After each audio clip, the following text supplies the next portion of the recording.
하나님께서 우리에게 주시는 말씀은 사사기 6장 33절에서 40절까지의 말씀입니다. 구약성경 372면 사사기 6장 33절에서 40절까지의 말씀,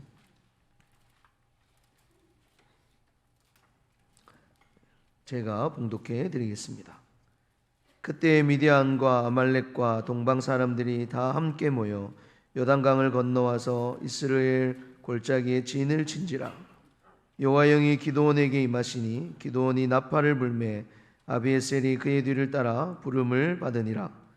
기드온이 또 사자들을 온 므낫세에 두루 보내매 그들도 모여서 그를 따르고 또 사자들을 아셀과 스불론과 납달리에 보내매 그 무리도 올라와 그를 영접하더라. 기드온이 하나님께 여쭈되 주께서 이미 말씀하신 같이 내 손으로 이스라엘을 구원하시려거든 보소서, 내가 양털 한 뭉치를 다장마당에 두리니 만일 이슬이 양털에만 있고 주변 땅은 마르면 주께서 이미 말씀하신 같이 내 손으로 이스라엘을 구원하실 줄을 내가 알겠나이다 하였더니 그대로 된지라. 이튿날 기드온이 일찍 일어나서 양털을 가져다가 그 양털에서 이슬을 짜니 물이 그릇에 가득하더라. 기드온이 또 하나님께 여쭈되 주여 내게 노하지 마옵소서. 내가 이번만 말하리이다. 구하옵나니 내게 이번만 양털로 시험하게 하소서. 원하건대 양털만 마르고 그 주변 땅에는 다 이슬이 있게 하옵소서 하였더니 그 밤에 하나님이 그대로 행하시니 곧 양털만 마르고 그 주변 땅에는 다 이슬이 있었더라. 아멘. 오늘 말씀을 생각하면서 한번 따라하겠습니다. 양털 한 뭉치와 같은 연약한 믿음일지라도 믿음으로 승리하겠습니다. 아멘. 우리의 믿음은 하루아침에 완성이 되지 않습니다. 시간이 필요하고 부단히 다듬고 다양한 과정을 거쳐야 비로소 온전한 믿음에 이를 수 있고 또 주님 앞에 서는 날까지 그 믿음의 연단은 계속되어야 되고 성화의 과정은 계속 이어질 것입니다.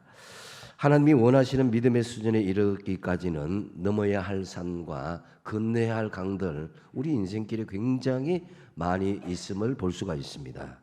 앞서간 믿음의 선배들이 모두 이러한 과정을 밟았고 그 와중에 정도의 차이는 있겠지만은 수많은 시행착오와 아픔과 어려움을 겪기도 했습니다.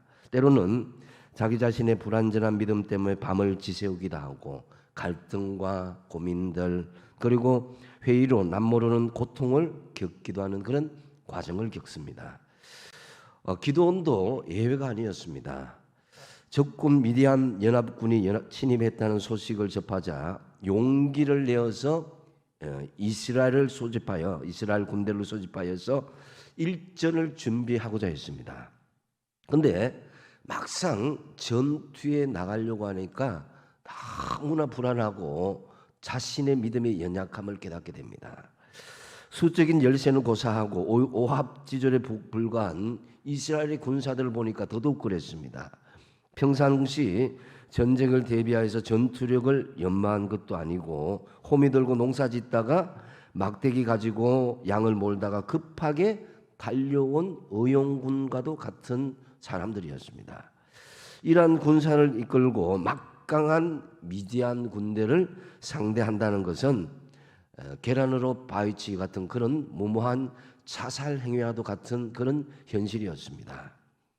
이 눈앞에 닥친 현실의 벽이 한없이 높아 보이기 시작하자 불안이 엄습하고 두려워지고 자신의 믿음이 한없이 작아지는 것을 느끼기 시작했습니다. 하나님이 함께 하셔서 미디안을 자기의 손에 붙여주시겠다고 약속의 말씀은 하셨지만은 승리에 대한 확신이 확고하게 서지 못했습니다. 오히려 미디안의 손에 자기가 당할 것이라는 극단적인 생각들도 자기 마음을 자극하기 시작합니다. 믿음이 흔들리고 그리고 불안과 초조, 두려움이 자기에게 밀려오자 더 이상 이러한 자신의 믿음을 방치해서는 안 되겠다라는 생각이 들게 되고 빨리 이 불안과 근심들 이 상황을 헤쳐나가야 되는데 어떠한 계기를 가져야 하는 그런 마음을 뼈저리게 느끼게 되는 거죠. 이에 기도는 양털 한 뭉치를 가지고 하나님께 나아갑니다. 하나님께 주님의 뜻을 증거로 확인하고자 하는 것입니다. 본문은 이 기도원의 연약한 믿음에서 나온 사건인데요. 분명히 하나님은 기도원에게 승리를 그 앞에 16절에 내가 반드시 너와 함께하리니 내가 미디안 사람 치기를 한 사람 치듯 하리라 하고 약속하셨으면 다 된 것 같은데 그런데 막상 이 전투가 이제 앞에 두고 나니까 두려움이 밀려오고 자신이 없었던 것입니다. 우리도 그렇잖아요. 교회에서 기도하고 예배드리고 말씀 안에서 무장하고 그렇게 세상 밖으로 나가면 당장 모든 것을 이겨낼 것 같은데 그런데 막상 삶의 현실에 부딪히게 되면은 자신감이 없어지고 직장 상사의 큰 소리 한마디에 깜짝 놀라기도 하고 내가 어떻게 살아야 되나 하는 그런 생각을 가지기도 하는 것입니다. 그래서 이 기도는 이때까지만 해도 믿음이 굉장히 연약한 수준의 모습임을 보여주고 있습니다. 확실한 믿음의 증거를 눈으로 확인하고 싶어 하십니다. 저는 이 기도원 이 본문의 말씀을 보면서 이 지극히 인간적이고 또 우리처럼 연약한 그런 신앙의 체질을 보여주는 데 대해서 한편으로는 기도원도 큰 사사 기도원도 이렇게 믿음에 약한 부분이 있었구나라는 것을 깨달으면서 우리 자신에게도 또 용기를 주는 것을 느낄 수가 있었습니다. 그래서 기도원은 36절에 자신의 솔직한 심정을 하나님께 말씀드립니다. 기도원이 하나님께 여쭈어 주께서 이미 말씀하신 같이 내 손으로 이스라엘을 구원하시려거든 이렇게 말씀합니다. 즉 하나님께서 이미 말씀하신 것처럼 하나님의 손으로 이스라엘을 구원하시려거든 눈에 보이는 증거를 확인해 주시고 제가 그것을 확인하면 하나님의 말씀에 믿음으로 순종하겠습니다 라고 하나님 앞에 제안하고자 했던 것입니다. 그래서 37절에 기도는 내가 양털 한 뭉치를 타작마당에 두리니 만일 이슬이 양털에만 있고 주변 땅을 마르면 주께서 이미 말씀하신 같이 내 손으로 이스라엘을 구원하실 줄을 내가 알겠나이다 그랬습니다. 추수 시기에 타작마당 얼마나 이슬이 새벽 이슬이 많이 매인지 모릅니다. 그런데 기도원이 제안한 것은 어떻습니까? 양털 뭉치에만 이슬이 맺히고 다른 데는 이 마른 그런 모습으로 하는 것을 하나님의 증거로 삼겠다. 이것은 인간의 힘으로 할 수 없는 증거를 기도원이 요구하는 것을 볼 수가 있습니다. 그래서 여러분 이 부분에서 기도원의 믿음이 왜 약하냐 이렇게 생각할 수 있지만은 저는 역설적으로 보았습니다. 기도원의 연약한 믿음도 하나님께서 귀하게 보신다. 여러분의 작은 겨자씨 하나의 믿음도 하나님께서 귀하게 보시는 줄로 믿으시기 바랍니다. 한번 따라하겠습니다. 하나님은 우리의 연약함을 알고 계신다.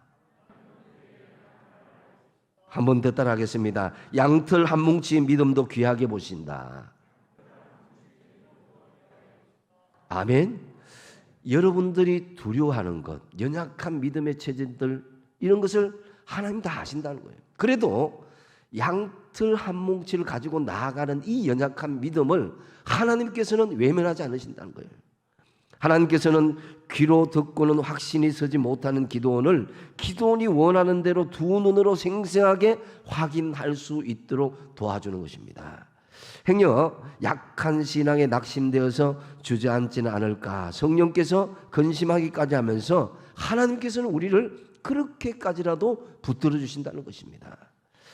로마서 8장 26절 너무나 잘 아시는 말씀인데요. 한번 같이 한번 읽어보겠습니다. 시작. 이와 같이 성령도 우리 연약함을 도우시나니 우리는 마땅히 기도할 바를 알지 못하나 오직 성령이 말할 수 없는 탄식으로 우리를 위하여 친히 간구하시느니라. 아멘. 우리가 어려운 환경들, 힘든 환경 앞에 마음이 약해지고 연약한 그런 믿음의 체질이 드러날 때에 그런 믿음일지라도 하나님께서는 그 믿음을 귀하게 보시는 거예요. 저와 여러분, 이 어려운 난세에 적어도 양털 한 뭉치 믿음을 가지고 하나님께 나갈 수 있길 바랍니다. 그렇다면은 이 기도원의 양털 한 뭉치 믿음은 어떤 믿음이었냐? 그 이면에 보면 또 하나님께서 인정하시는 부분이 있는 것을 볼 수가 있습니다. 먼저 성령님이 우리와 함께 하심을 믿었다라는 것을 볼 수가 있습니다. 성령님이 기도원과 함께 하였기 때문에 양털 뭉치 한 뭉치로 나갈 수 있는 그 믿음을 가지고 있었습니다. 여기 33절인데요. 그때의 미디안과 아말렉과 동방 사람들이 다 모여 요단강에 건너와서 이스라엘 골짜기에 진을 쳤다고 그랬습니다. 이스라엘 골짜기는 갈릴리와 에브라임 산지를 가로지르는 이스라엘 최대의 평지입니다. 우리나라로 치면 호남 평야 그 정도 되겠습니다. 미디안 사람과 아말렉 사람, 이 동방 사람들이 함께 연합하였는데 그들이 연합하고자 해서 연합한 것이 아니라 추수 시기가 되면은 그들이 약탈하고자 공이 같이 쳐들어온 그런 현실이 매년 이스라엘 상황에 전개가 되었습니다. 사사기 7장 12절 하반절에 해변에 모래가 많음 같은지라 하고 사사기 8장 10절에 보면은 그 수가 13만 5천이었음을 기록하고 있습니다. 우리는 여기서 마귀의 성질을 생각할 수가 있습니다. 우리가 영적으로 은혜 받고 영적으로 추수할 시기에 사탄 마귀는 불현듯 우리에게 그것을 추수하지 못하도록 우리를 두렵게 하고 우리를 침범하고 우리를 대적한다라는 사실입니다. 그래서 마귀는 절대로 때를 놓치지 않는다. 우리의 연약한 시기, 우리가 은혜 받는 시기, 이거 다 안다는 거예요. 그래서 우는 사자처럼 우리 주변에 서성이고 있다가 하나님과 더 가까이 가고 영적인 은혜를 더 받고자 하고 열매를 맺고자 할 때에 그때 확실하게 공격해서 우리를 넘어뜨리려고 한다는 것입니다. 그래서 은혜 받고 난 뒤에 많은 사람들이 시험당하고 넘어지는 사람들 많이 있습니다. 응답받고 기도 응답받고 난 뒤에 넘어지고 실족하는 사람 참 많이 있습니다. 이 사단이 그럴 때 영적으로 조금 느슨하고 틈이 있을 때를 치고 들어온다는 거죠. 그런데 하나님의 성령이 기드온에게 임하였다는 거죠.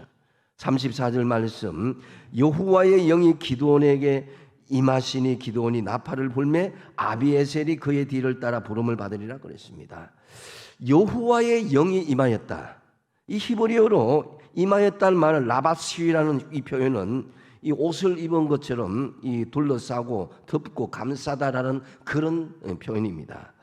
이는 기드온 자신에게 출중한 능력이나 자질이나 담대한 믿음은 없었지만은 하나님의 성령이 친히 생명사계처럼 보호하고 감싸고 있었다는 것입니다. 저와 여러분에게 하나님께서 그렇게 하나님의 영으로 우리를 보호하고 있다는 것입니다. 하나님의 영이 임하기 전에는 기드온은 평범하고 소심한 청년이었지만은 하나님의 영이 임하자 기드온은 사사의 영 역할을 잘 감당할 수가 있게 된 것입니다.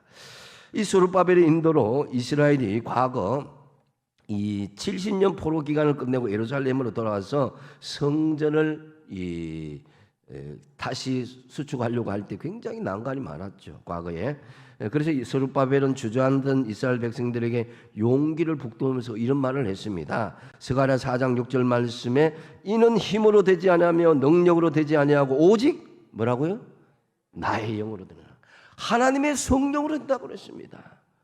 사람의 지혜와 사람의 능력과 사람의 여러 가지 보이는 배경들 이것보다도 하나님의 성령이 함께 하시면 할 수 있다라는 것입니다. 그래서 이 말씀으로 백성들은 다시 힘을 얻었고 결국 성전을 재건할 수가 있었던 것이죠. 또 엘리야의 성천으로 그 자리를 계승할 엘리사가 요구한 것이 뭐냐면 성령의 능력이었습니다. 갑절의 능력이었습니다. 엘리야는 엘리사가 다가오는 것을 계속 말립니다.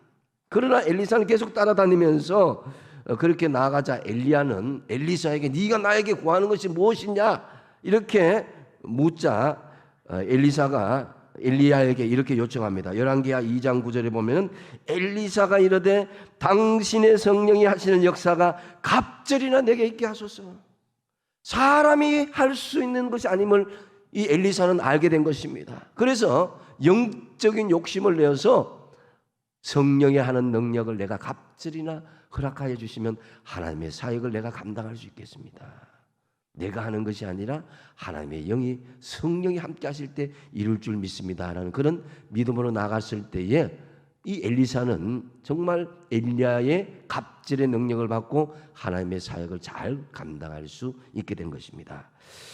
그래서 참으로 무엇을 구해야 할지를 알았던 엘리사, 성령님의 임하심으로 능력이 사람이 되었고 하나님의 일은 사람의 힘과 수단으로 되는 것이 아니라 하나님의 성령의 능력으로 되는 것임을 우리가 알 수가 있습니다. 저와 여러분 또 신앙의 선진들 기드온까지도 연약한 믿음의 체질을 우리는 때로 우리 스스로 놀랄 정도로 노출될 때가 있습니다. 그래서 베드로처럼 정말 나는 다른 사람이 다 도망할지라도 나는 죽어도 예수님을 배반하지 않겠습니다 했는데 결정적으로 예수님을 배반하고 저주하고 도망가 버렸다 이거예요. 그런 연약한 체질을 다 하신다는 것입니다.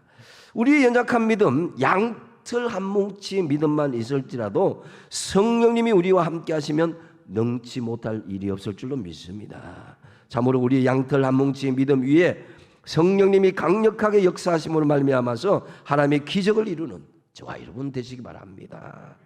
두 번째로 이 기도원의 이 양털 한 뭉치의 믿음은 말씀에 근거해서 하나님께 구한 믿음이었다라는 것을 알 수가 있습니다.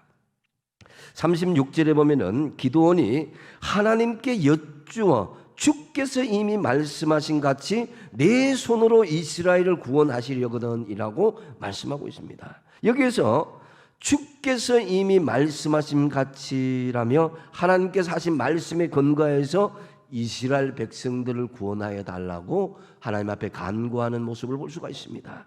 당시 이스라엘은 오합지졸에 32,000명의 군사가 있었지만은 전혀 훈련이 되지 않았습니다. 이러한 병력으로 훈련되고 정예화된 그런 오히려 미디안 그 연합군 13만 5천 명을 상대한다는 것은 너무나 인간적으로 두렵고 상대하기 힘든 현실이었던 것입니다.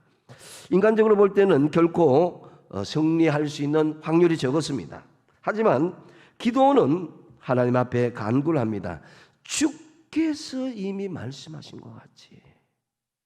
여러분 기도할 때에 하나님 말씀에 근거하여서 주께서 이렇게 말씀해 주신 것을 주님 내게 응답하여 주십시오. 이렇게 기도하며 나가시기 바랍니다. 하나님의 말씀에 근거해서 기도는 하나님 앞에 간절히 구하는 것 37절에 또 볼 수가 있습니다. 보소서 내가 양털 한 뭉치를 다장마당에 두리니 만일 이슬이 양털에만 있고 주변 땅을 마르면 주께서 이미 말씀하신 같이 내 손으로 이스라엘을 구원하실 줄을 내가 알겠나이다 했더니 그랬습니다. 기도는 하나님의 말씀을 기억하면서 하나님 앞에 간구하는 것을 볼 수가 있습니다. 주께서 말씀하신 것과 같이 여기서 우리가 뭘 깨달을 수 있느냐? 하나님의 말씀을 많이 암송하시기 바랍니다. 하나님의 말씀을 많이 기억하시기 바랍니다. 그러면 하나님 이렇게 말씀하셨으니까 그 말씀 붙잡고 제가 나가겠습니다. 뒤에 말씀을 의지하면서 기도하는 그런 기도가 하나님의 역사가 더 크게 일어난다는 것입니다. 여러분 최근에 여러분의 삶들 가운데에 말씀에 근거해서 말씀 읽다가 울어본 적이 있습니까? 울면서 기도한 적이 있습니까? 저 가까이 사는 저희 집사람 보면은 영성일기를 이렇게 쓰는 것을 보면서 그걸 읽으면서 눈물 흘리면서 이렇게 기록하는 것을 옆에서 볼 때에 저도 참 옆에서 많은 감동을 받습니다. 저도 기도할 때 하나님 말씀에 근거해서 그 말씀이 뼛속에 있게 막 나를 찌르는 것 같은 느낌이 들 때에 저도 가끔씩은 뒤집어질 수밖에 없는 것입니다. 하나님의 말씀은 살아있습니다. 하나님의 말씀은 인간적인 이성 안에서 갇혀 있거나 감정적인 감성 안에 갇혀 있는 것이 아니라 삶의 현장에 혼과 영과 및 관절과 골수를 찔러 쪼개는 생생한 살아있는 말씀을 우리에게 임하는 것입니다. 기도할 때에 우리가 하나님의 말씀에 근거하여서 기도할 때면은 하나님께서 우리를 깨워주십니다. 우리가 평소에 예배드리고 기도하고 말씀 안에서 볼 때 그냥 평범하게 할 때는 모르지만은 그 말씀을 깊이 묵상하면요, 뭘 깨닫게 되느냐? 내가 부족하다는 것을 깨닫게 되고, 내가 연약하다는 걸 깨닫게 되고, 또 더 깊이 들어가면 내 죄가 드러나게 되는 거예요. 하나님. 그래서 내 속에 더럽고 추악한 죄악이 드러나니까 내가 하나님 앞에 고백하지 않을 수가 없게 되는 것입니다. 우리의 기준과 판단은 보면은 외형적으로는 괜찮은 존재일지 몰라도 말씀의 기준으로 깊이 들어가게 보면은 형편없는 존재요, 구원받을 수 없는 존재요, 하나님의 은혜를 받을 만한 자격이 없는 존재라는 것을 말씀 안에서 깨닫게 되는 것입니다. 그래서 견딜 수가 없는 그런 지경에 있게 된다는 거죠. 그래서 하나님, 내가 그렇습니다. 내가 너무나 부족합니다. 내가 하나님 앞에 범죄하였습니다. 이런 마음을 그 말씀 안에서 우리가 넘어지기 시작하는 것입니다. 그래서 하나님 기준으로 말씀 안에서 조명하기 시작하니까 내 삶의 변화가 일어나고, 말씀 안에서 기도하니까 내가 하나님 앞에 넘어지고 쪼개지는 거예요. 주께서 이미 말씀하신 같이 이것은 자기의 기준이 아닌 하나님의 기준으로, 하나님의 말씀의 기준으로 응답되기를 원하는 기도원의 모습을 볼 수가 있습니다.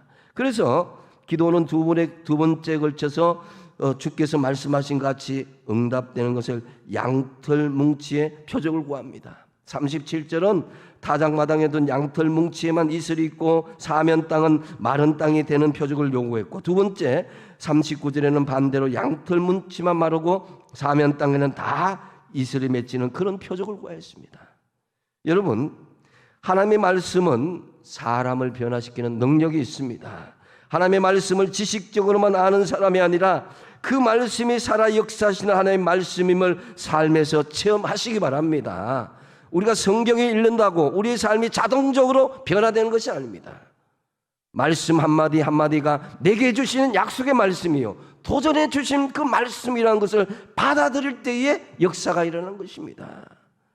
그래서 말씀에 근거해서 하나님께 간구하십시오. 그러면 우리의 양털 한 뭉치와 같은 믿음은 하나님을 실감나게 우리가 경험하게 될 줄로 믿습니다. 주께서 말씀하심을 따라 주님 내게 주신 말씀으로 믿고 기도합니다. 하나님 응답하여 주십시오. 하나님 말씀만이 내 삶 속에 실현되고 열매로 이어지게 하옵소서. 이런 기도가 저와 여러분의 기도가 되시기 바랍니다. 이슬이 양털에만 있고 사면 땅은 마르게 해달라. 이 기도원이 요구했던 것은 사실상 인간적으로는 불가능한 일입니다. 이런 불가능한 것을 하나님 말씀 붙잡고 기도하자 하나님께서 어떻게 응답하십니까? 38절에 보면은 그대로 된지라 이튿날 기도원이 일찍 일어나 양털을 가져다가 그 양털에서 이슬을 짜니 물이 그릇에 가득하였더라고 했습니다. 말씀 그대로 된지라 그랬습니다. 말씀 붙잡고 기도하였을 때에 그 주변 땅이 말라 있어도 양털 물질은 말씀 그대로 이슬을 짜고 물이 그릇에 가득하게 되었다는 거예요. 여러분, 하나님의 말씀은 지금도 살아 있습니다. 히브리서 4장 12절을 같이 한번 읽어보겠습니다. 시작. 하나님의 말씀은 살아있고 활력이 있어 좌우의 날선 어떤 검보다도 예리하여 혼과 영과 몇 관절과 골수를 찔러 쪼개기까지 하며 또 마음의 생각과 뜻을 판단하나니. 아멘. 그래서 머리의 지식이나 가슴의 감동으로만 머물러 있는 것이 아니라 생생하게 삶의 현장에서 함께 하시고 역사하시는 그 하나님을 체험할 수 있어야 된다. 비록 양털 한 뭉치의 믿음일지라도 말씀에 근거해서 하나님께 간구할 때에 저와 여러분도 기도원처럼 응답받는 그런 역사가 있길 바랍니다. 또한 기도원의 이 양털 한 뭉치의 믿음은 담대하고 열정적인 믿음으로 나아갔다는 것입니다. 39절에 보면 기도원이 또 하나님께 여쭈어 여쭈되 주여 내게 노하지 마옵소서. 내가 이번만 말하리이다. 고하옵나니 내게 이번만 양털로 시험하게 하소서. 원하건대 양털만 마르고 그 주변 땅에는 다 이슬이 있게 하옵소서. 여러분, 기드온이 한편으로 한심할 정도로 하나님 앞에 자꾸 증거를 요구하는데요, 이 두 번이나 하나님을 시험하고 증거를 요구하는 것은 생명을 걸고 나간 것을 볼 수가 있습니다. 왜냐, 기드온이란 이 이름에서 보면은 기드온은 나무 베는 사람이란 뜻인데요, 사실 이스라엘 백성들의 전통적인 생각은 뭐냐면은 하나님 앞에 서면 죽는다는 거예요. 그게 전통적으로 있었어요. 근데 하나님 앞에 그 표적을 요구하면서 하나님의 이적을 두 번에 요구한다는 것은 이건 정말 하나님 앞에 생명을 내어놓고 하는 것과 같은 것이라는 거죠. 근데 이 기드온이 나무 베는 사람이라는 평범한 농부여 지극히 평범한 집안에서 작은 자로 살고 있었는데, 근데 하나님의 사자는 기드온을 처음 만날 때 어떻게 이야기했냐? 어떻게 합니까? 큰 용사여 그랬습니다. 큰 용사여 그랬습니다. 여러분, 하나님은 양털 한 뭉치와 같은 그런 작은 믿음을 가지고 있는 기드온에게 큰 용사를 보여 그랬습니다. 저와 여러분도 마찬가지입니다. 우리가 지금 작은 겨자씨만한 믿음이 있을지라도 하나님은 믿음의 가능성을 보시고 우리를 큰 용사로 바라보는 시각이 있다는 것입니다. 12절을 보면은 여호와의 사자가 기드온에게 나타나 이르되 큰 용사여 여호와께서 너와 함께 하시도다. 자기 자신은 평범한 나무꾼이고 평범한 농사꾼이고 그렇게 생각했는데 하나님의 보는 시각은 다르다는 것입니다. 그래서 기드온은 17절에 이렇게 이야기합니다. 그 자신이 없었거든요. 만일 내가 주께 은혜를 얻어사오면 나와 말씀하신 이가 주 되시는 표징을 내게 구하옵소서. 이미 양털 뭉치 표징을 두 가지 구하기 전에 그 전에 한 번 더 구한 것을 볼 수가 있습니다. 간이 배 밖으로 나온 거죠.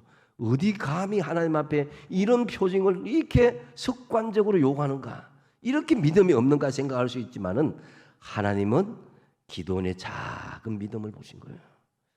그래서 기드온은 하나님을 증명해 보이라고 염소 새끼와 무교병을 하나님께 드리게 되는데, 그때 하나님의 사자가 고기와 무교병을 불사르는 그 역사가 일어나는 거예요. 이때 비로소 기드온은 하나님을 이심을 깨닫고 내가 죽게 되었구나 이렇게 생각합니다. 이제 진짜 하나님 앞에 죽게 되었다, 내가 이렇게 하나님 앞에 경솔하게 나는 죽게 되었다, 이 생각을 하고 있는데, 그 당시 이스라엘 백성들은 하나님을 대면하면은 죽는 것으로 생각했잖아요. 하나님은 거룩하신 분이기 때문에 죄 많은 우리가 하나님을 만나면은 죽는다, 이렇게 이스라엘 백성들 생각했던 거예요. 그때 하나님의 임재하셔서 말씀하신 것이 뭐냐? 두려워하지 말라, 내가 죽지 아니하리라. 그제서야 기드온은 마음의 평안을 누리고 하나님 앞에 제단을 쌓고 24절에 보면은 여호와 샬롬, 하나님께서 평화를 주신다, 평안을 주신다라는 그런 말씀을 주신 거예요.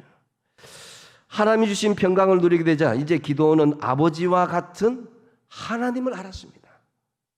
여러분은 부모님과 자녀와의 관계가 어떤지 모르지만은 자식은 아버지의 마음을 제대로 알면요, 아버지를 두려워하지 않습니다. 아버지에게 안기는 그런 모습이 되는 거예요. 다른 사람한테는 몰라도 아버지는 나를 다 받아주신다는 이런 마음이 생긴다는 거예요. 그래서 본문에서 또다시 두 번이나 하나님 앞에 양털 뭉치로 시험하여서 증거를 보여달라 했던 것인데, 이것은 부모가 자식에게 불리한 것을 구할 때와 유사한 모습이란 것입니다. 여기에서 기드온의 양털 뭉치만한 이 신앙이 담대한 신앙으로 성숙되어 간다는 거죠. 우리 아버지가 대단한 아버지다는 거죠. 하나님 아버지다는 거죠.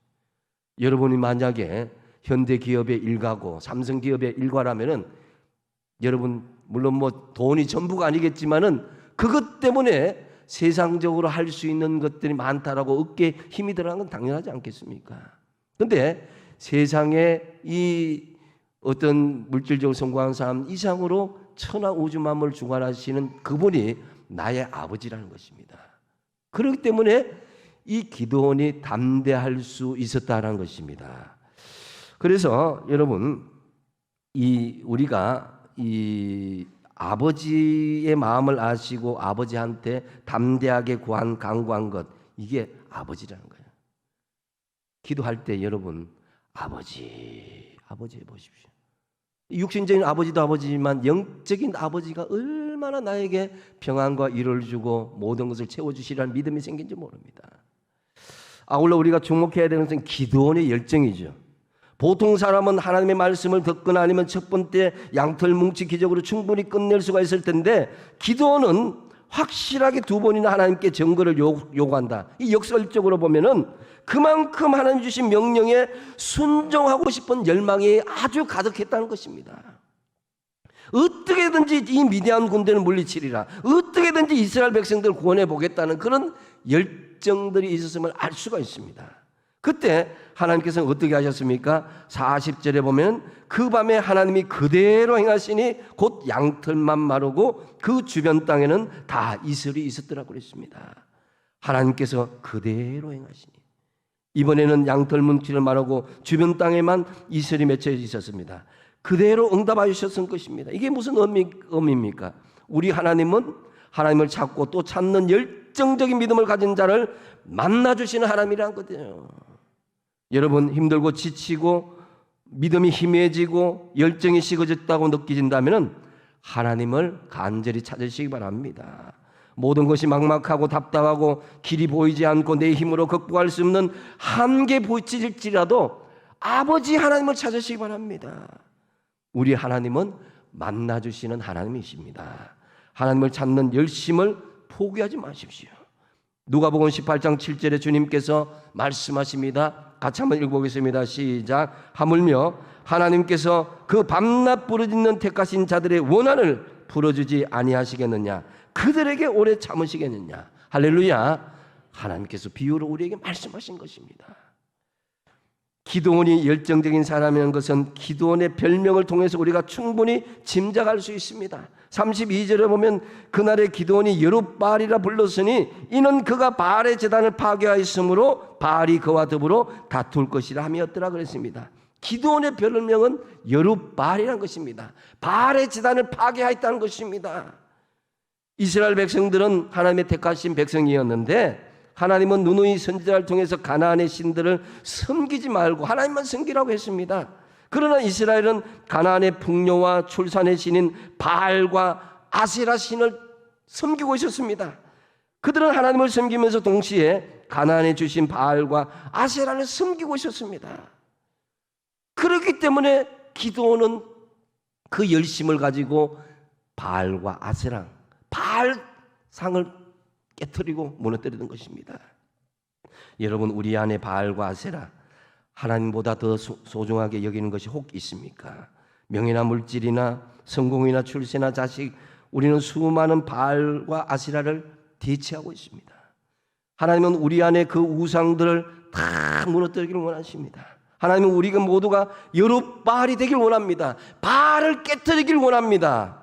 날마다 바알과 싸우는 열심과 열정을 회복하셔야 됩니다. 우리는 비록 연약한 이 양털 한 뭉치의 믿음을 가졌을지라도 담대하고 열정적인 믿음으로 내 삶의 바알들, 내 삶의 미디안을 물리치시기 바랍니다. 이제 말씀을 정리합니다. 타작마당과 양털 위에 내리는 이슬을 마음대로 주관하신 분이 우리 하나님이신 것처럼 우리의 인생을 주관하시는 분도 바로 하나님 아버지십니다. 하나님은 이슬로 타작마당을 적실 수도 있고 또 양털만을 적실 수도 있습니다. 마찬가지로 우리를 내버려 둘 수도 있고 구원하실 수도 있는 분이 하나님이십니다. 우리의 주권과 통치가 하나님께 있으며 모든 구원이 하나님께로부터 나온 것입니다. 신앙생활 하다 보면은 우리 자신들이 혹은 교회가 세상이라는 넓고 커다란 타작마당 가운데 정말 작고 보잘것없는 양털 뭉치처럼 놓여 있다고 느껴질 때가 있습니다. 그러나 잊지 마십시오. 우리가 비록 양털 뭉치의 믿음을 가지고 있더라도 하나님은 그 연약한 믿음을 귀하게 보신다는 것입니다. 기도원의 양털 한 뭉치 믿음은 무엇입니까? 성령님이 우리와 함께 하심을 믿는 것입니다. 우리의 양털 한 뭉치의 믿음 위에 성령님이 우리와 함께 하심을 믿고 동행하십시오. 두 번째 뭡니까? 말씀에 근거하여서 하나님께 구하는 것입니다. 말씀에 근거해서 하나님 앞에 간구할 때 그 응답은 더 정확하고 풍성하게 응답되어질 것입니다. 세 번째 뭡니까? 담대하고 열정적인 믿음으로 나아가는 것입니다. 하나님은 사랑이 많으신 아버지십니다. 아버지 앞에 두려워할 건 뭐 있습니까? 당당하게 나아가는 것입니다. 한 번, 두 번 안 된다고 포기하지 마시고 열정적인 믿음으로 포기하지 마시고 하나님께 나아가시기 바랍니다. 그리함으로 우리의 연약한 양털 한 뭉치의 믿음이 정말 성령과 동행함으로 또 말씀에 근거하고 그리고 담대하여서 열정적인 믿음을 하나님께 나아가서 내 삶의 모든 악한 대적들 미디안을 물리치고 승리하는 큰 믿음의 용사의 삶을 살아가시는 저와 여러분 다 되시기 바랍니다. 기도하겠습니다.